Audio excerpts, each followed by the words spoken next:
안녕하세요. 콘솔게임 전문 유튜버 윈다하제입니다. 다양한 콘솔게임 소식들을 알아보는 하프위크 뉴스 바로 시작하겠습니다.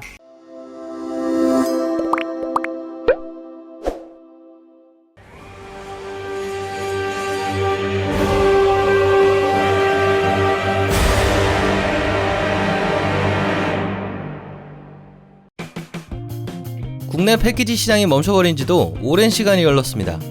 간간히 PC나 콘솔로 한 작품씩 등장하기는 했지만 이걸 살아있다고 하기에는 조금 부족함이 있죠. 온라인, 특히나 모바일 시장이 점령한 현재 국내 게임계에서 패키지 게임을 구상 개발하고 서비스한다는 것은 큰 용기가 필요한 일입니다. 이렇다 보니 추억의 게임들도 온라인이나 모바일로 종종 후속작을 내놓지만 다른 의미로 팬들의 눈물을 흘리게 했죠. 캡사이신 듬뿍 넣은 것 같은 매운맛으로 말입니다. 그리고 또 하나의 프로젝트가 팬들을 술렁이게 했었습니다. 바로 창세기전 시리즈가 말이죠. 2016년 넥스트플로어가 창세기전의 IP를 접수하면서 창세기전 2와 3의 리메이크를 발표했습니다. 사실상 1편의 리메이크이며 국산 고전 명작이라면 꼭 언급되는 2편. 여러가지로 구설수에 오르기는 했으나 여전히 팬들의 마음속에 자리를 크게 차지하는 3편 파트 1, 2는 그야말로 창세기전 시리즈의 핵심이죠.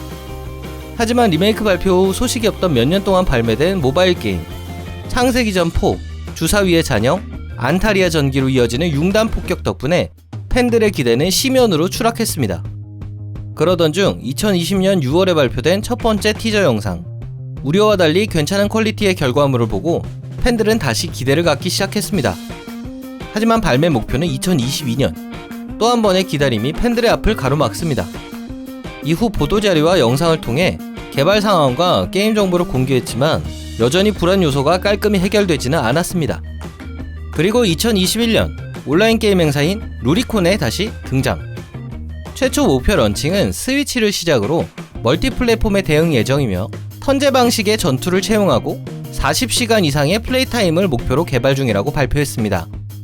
팬들이 크게 신경 쓰고 있는 설정 오류 등의 타임라인에 신경 쓰고 있으며 외전의 이야기까지 포함하여 스토리를 정리할 것이라 발표하는 등 이어지는 질의응답에서도 리메이크를 통해 보여주고자 하는 모습을 잘 정리한 듯 보였습니다. 짧게는 반년, 길게는 1년 이상의 개발 기간이 남은 지금 이제 슬슬 목적지가 보여야 할 상황일 테니 현재 공개된 정보와 개발 방향에 아무래도 큰 변화는 없겠죠? 창세기전 리메이크 프로젝트는 아직 두 번째 작품도 남아있는 상태이고 첫 번째조차 완성되지 않은 상태에서 섣불리 판단하기는 어렵습니다.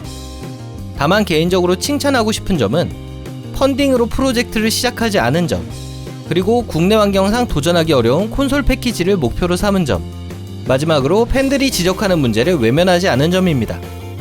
이 세 가지는 기업 단위에서 프로젝트에 대해 긍정적으로 생각하고 있다고 봐도 좋겠지요. 부디 올드 게이머들의 추억에만 기대는 리메이크가 아닌 신작으로서의 좋은 게임이 발매되어 새로운 팬들을 맞이할 수 있는 게임이 되길 바랍니다.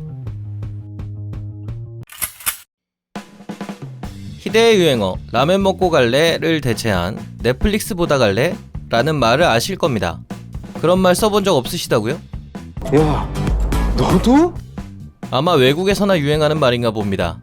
어쨌든 세계 최고의 서비스라고 해도 부족함이 없는 OTT 공용 넷플릭스가 본격적으로 게임계를 노릴 생각인가 봅니다.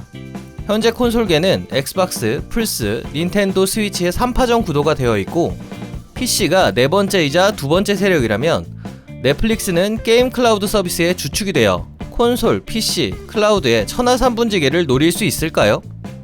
현재 클라우드 서비스의 미래가 장밋빛이라고 하기에는 구글의 스타디아, 지포스 나우, 플스 나우, 아마존 루나, 엑스클라우드 등 IT 업계의 기라성 같은 대기업들이 이미 진행 중이지만 이렇다 할 성과를 보이고 있지는 않습니다. 그나마 최근 궤도에 올라서고 있는 엑스클라우드가 서비스 품질 대비 가격, 괜찮은 컨텐츠량 등으로 인정을 받고 있습니다.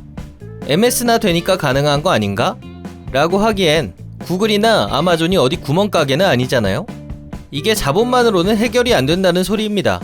클라우드에 대한 막대한 투자뿐만 아니라 그와 관련된 밑작업 또한 만만치 않을 것이라는 추측이 가능합니다.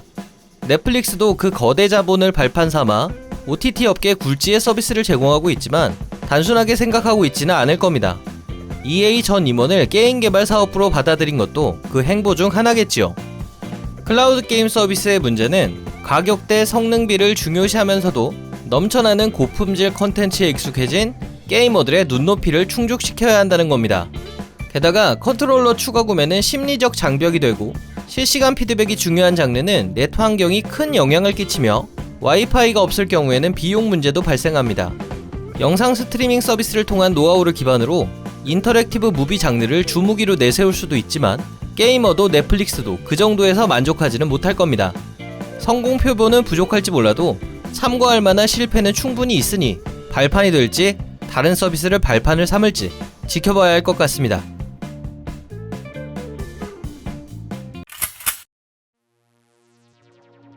캡콤이 현재의 자리에 있게 해준 것 중 하나는 의외로 뚝심이 있는 회사라서가 아닐까요? 호러 장르 게임의 특수성을 생각해볼 때 호불호가 강하다 보니 메이저급으로 올라오기 쉽지 않은데 바이오하자드 7이 무려 830만 장을 판매했고 바이오하자드 빌리지는 450만 장을 출하했죠. 여기에 리메이크 2, 3를 연달아 내놓으며 최신 엔진으로 구현한 명작의 모습을 보여주고 이후 이 프랜차이즈가 어떻게 나아갈지의 비전까지 제시했습니다. 그런데 꼭 이럴 때 삐딱선을 타주는 게 또 캡콤입니다. 바이오하자드가 크게 변화한 건 아무래도 바이오하자드 4일 겁니다. 5의 파트너 시스템 추가, 6의 무빙샷 추가도 큰 변화이지만 액션성을 대폭 강화하고 전작들의 T-바이러스에서 노선을 바꾼 최초의 시리즈이니까요. 그에 걸맞게 본편의 액션성을 잘 살려 추가된 용병 모드는 혹평이 꽤 있던 5편과 6편에서도 이거 하나는 괜찮다 라는 평가를 받게 해줄 정도였습니다. 이후 게임의 방향성을 크게 바꾼 7편이 나오면서 공포게임으로서의 정체성은 강화되었지만 또 다른 인기 요소인 액션성과 용병 모드 그리고 이 요소를 더해주는 코어업 멀티 모드를 빼버리면서 딜레마에 빠진 듯 싶었습니다. 그런데 하필 오퍼레이션 라쿤시티, 엄브렐러 콥스 등의 삽질을 잊지 못했는지 기어 코어 멀티 전용 게임을 내놓습니다. 차라리 별개의 게임으로 내놓으면 모를까 본편에 합쳐서 내놓는 큰 악수를 두면서 말입니다. 아니 오히려 따로 내놓으면 안 팔릴 거 아니까 이랬겠죠? 리버스도 같은 맥락에서 나온 게임입니다. 개발사는 리메이크 3편 때 레지스탕스를 개발한 네오바드스이며 바이오하자드 시리즈의 등장인물들이 서로에게 총질하는 포인트 매칭 방식의 데스매치인 TPS입니다. 게다가 플레이어가 죽으면 1회 한정으로 BOW로 부활하고 필드상에 획득 가능한 바이러스를 모으면 더 고성능의 BOW가 됩니다. 백보양보해서 이런 괴상한 게임 설정은 넘어간다고 쳐도 체험판을 통해 공개된 실제 게임 플레이는 바이오하자드 5편 시절의 PVP에서 크게 발전한 걸 느끼기 어렵다는 겁니다. 게다가 빌리지와는 시점도 다르고 다루는 소재도 퀄리티 차이도 너무 심하다 보니 같이 묶여서 오히려 마이너스 효과를 내고 있습니다.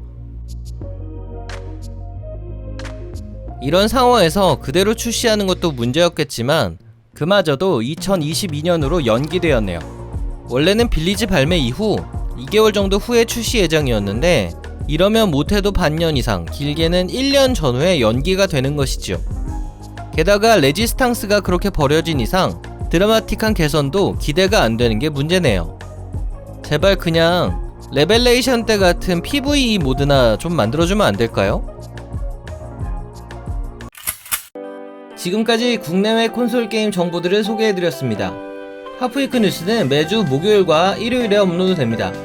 영상이 도움이 되셨거나 재밌었다면 구독과 좋아요 부탁드립니다. 댓글에 의견을 남겨주신다면 참고할 수 있도록 노력하겠습니다. 그럼 다음 영상에서 뵙겠습니다. 감사합니다.